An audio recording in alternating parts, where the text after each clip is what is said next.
నమస్తే. కాంగ్రెస్ ప్రభుత్వం తెలంగాణ రాష్ట్రంలో అధికారంలోకి వచ్చిన తర్వాత అనేక ప్రభుత్వానికి సంబంధించినటువంటి స్థిరాస్తులను నాశనం చేసే ప్రయత్నం చేస్తూ ఉన్నది.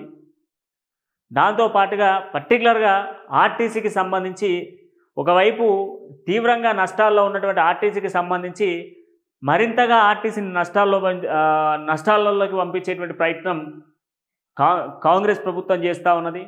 దానికి సంబంధించిన వార్త ఈరోజు మనం చర్చించుకుందాం. ఒకసారి మనం చూస్తే కరీంనగర్కు తరలినున్న ఆర్టీసీ ఉప్పల్ వర్క్షాప్ ఇప్పటికే మియాపూర్కు సంబంధించినటువంటి వర్క్షాప్ను ఉప్పల్కు మరలించారు. ఉప్పల్ నుంచి కూడా ఇప్పుడు దీన్ని కరీంనగర్ తీసుకెళ్లేటువంటి ప్రయత్నం చేయబోతా ఉన్నారు. ఐదుగురు ఉన్నత అధికారులతో కమిటీ ప్రతిపాదనలు తరలింపు వ్యవహారానికి సంబంధించి తరలింపు కార్యక్రమం చేపట్టేటువంటి ప్రయత్నం చేస్తూ ఉన్నారు. దీనికి సంబంధించి ఒకసారి చూస్తే ఉప్పల్కి సంబంధించినటువంటి ఈ యొక్క బస్ బాడీల యూనిట్ ఏదైతే వర్క్ జోన్ బస్సులకు సంబంధించిన బాడీలు తయారు చేసేటువంటి యూనిట్ ఏదైతే ఉందో ఈ యూనిట్ మియాపూర్ నుంచి తరలించారు. ఇప్పటికీ ఉప్పల్కి ఆల్రెడీ తరలించిర్రు. దాదాపు అది 18-19 ఎకరాలలో ఉండేది. దాన్ని తరలించిర్రు. ఇప్పుడు ఉప్పల్ వర్క్ షాప్ను కరీంనగర్కు తరలించేటువంటి నిర్ణయం తీసుకున్నారు. సిటీ ఆర్టీసీ ప్రైవేట్ రంగానికి అంటే ప్రైవేట్ పరంగా కావడానికి నిర్ణయం తీసుకుంటున్నారు. అంటే ప్రైవేట్ వ్యక్తులకు అందించేటువంటి ప్రయత్నం చేస్తూ ఉన్నారు. ఏంది సిటీ గ్రేటర్ హైదరాబాద్కి సంబంధించినటువంటి ఆర్టీసీ బస్సులన్నీ కూడా ప్రైవేట్ బస్సులు నడవబోతూ ఉన్నాయి. ఎందుకు ప్రైవేట్ బస్సులు నడవబోతున్నాయి అనేది కూడా మనం మాట్లాడుకుందాం. ఇక ఆర్టీసీ అత్యంత ప్రతిష్టాత్మకంగా తీసుకున్నటువంటి నిర్ణయం నేపథ్యంలో మియాపూర్కు సంబంధించినటువంటి బస్ బాడీ యూనిట్ కథ కంచికి చేరింది. ఇప్పటికే పూర్తి స్థాయిలో కూడా బస్సులను బాడీలను నిర్వహించేటువంటి నామమాత్రంగా మరి నేపథ్యంలో ఈ యూనిట్లు అక్కడి నుంచి ఉప్పల్ వర్క్షాప్ తరలించారు. ఆ తర్వాత దశల వారీగా పూర్తి స్థాయిలో మియాపూర్లో లేకుండా చేసేసారు. ఇప్పుడు ఉప్పల్ వర్క్ షాప్ను కూడా తీసుకెళ్లి కరీంనగర్లో కలిపే ప్రయత్నం చేస్తూ ఉన్నారు. ఇక ఉప్పల్లో ఉన్నటువంటి 16 ఎకరాల ఉన్న అతిపెద్ద వర్క్ షాప్ను కూడా కరీంనగర్ జోన్కు తరలించేటువంటి ప్రయత్నం చేయబోతున్నారు. ఎందుకు చేయబోతున్నారో కూడా మాట్లాడుకుందాం. ఎందుకు అనంటే ప్రైవేట్ సంస్థ రంగంగా ప్రజా రవాణా నడవబోతా ఉన్నది. ఎందుకంటే కేంద్ర ప్రభుత్వం ఈ డ్రైవ్ పథకం అనేది పిఎం ఈ డ్రైవ్ పథకం అనేది ఒకటి ఉన్నది. ఇదేంటి అనంటే ఎలక్ట్రిక్ వాహనాల వాడేటోళ్లకు సబ్సిడీ ఇస్తూ ఉంది కేంద్ర ప్రభుత్వం. అది ప్రైవేట్ వ్యక్తులకైతే ఇంకా సబ్సిడీ మంచిగా వస్తూ ఉన్నది.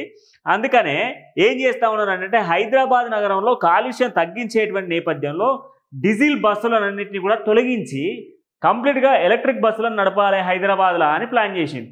హైదరాబాద్లో ఎలక్ట్రిక్ బస్సులు నడపాలని ప్రయత్నం చేస్తే హైదరాబాద్లో ఎలక్ట్రిక్ బస్సులు నడవాలన్నప్పుడు ఆర్టీసీయే తీసుకోవచ్చు కదా.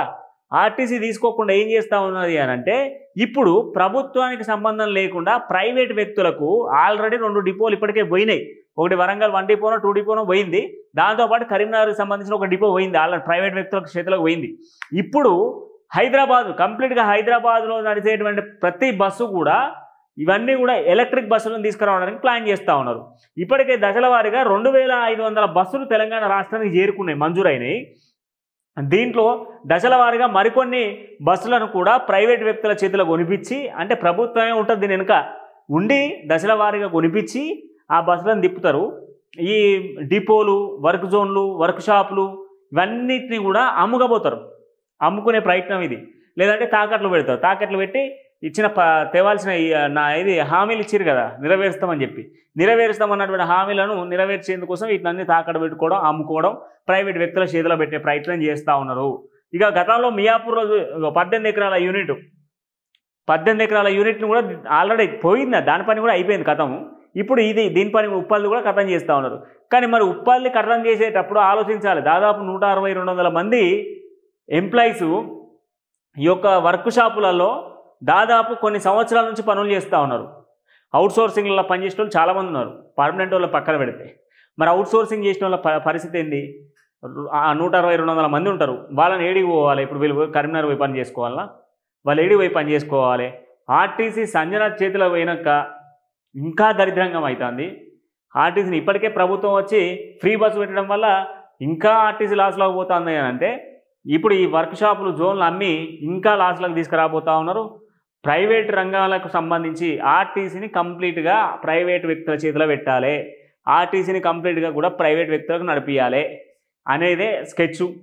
ఒకవైపు గతంలో ఆర్టీసీ ఉద్యోగులు సకల జనుల సమ్మెలు చేసిర్రు, తెలంగాణ ఉద్యమంలో కీలక పాత్ర వహించిర్రు, దాదాపు 60 రోజులు 70 రోజులు బస్సులు పక్కన పెట్టి ధర్నాలో కూర్చుంటే వాళ్ళ జీతాలు కూడా ఇవ్వలే.